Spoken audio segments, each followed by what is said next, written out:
तीन महिलाएं कुएं में पानी भरने आईं। पानी भरकर कुएं के पास बातें करने बैठ गईं। पहली महिला बोली, मेरी बहू इतनी सुंदर है कि उसकी खूबसूरती के चर्चे तो आसपास के गांव में हैं। दूसरी महिला बोली, मेरी बहू सुंदर होने के साथ एक कंपनी में बड़ी अफसर भी है। लोग दूर दूर से उससे मिलने आते हैं। तीसरी महिला बोली, अब मैं क्या बोलूं, मेरी बहू ना तो बहुत सुंदर है और ना ही किसी बड़ी कंपनी में अफसर है। वो तो बहुत साधारण है। ऐसा बोलकर तीनों महिलाएं अपने अपने मटके उठाकर घर की ओर चल पड़ीं। तभी पहली महिला की बहू रास्ते में मिली। वो देखो, मेरी बहू आ रही है। देखो कितनी सुंदर बहू।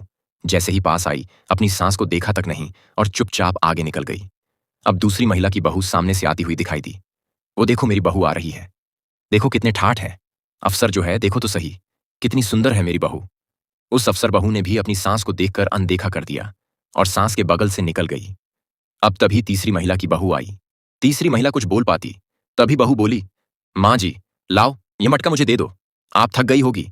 यह देखकर वहां खड़ी बाकी दोनों महिला हैरान हो गई। तभी एक बूढ़ी महिला बोली, देखो, इसको बोलते हैं खरा सोना, क्योंकि सबसे बड़ा ज्ञान संस्कारों का होता है। कहानी कैसी लगी कमेंट में जरूर बताइए।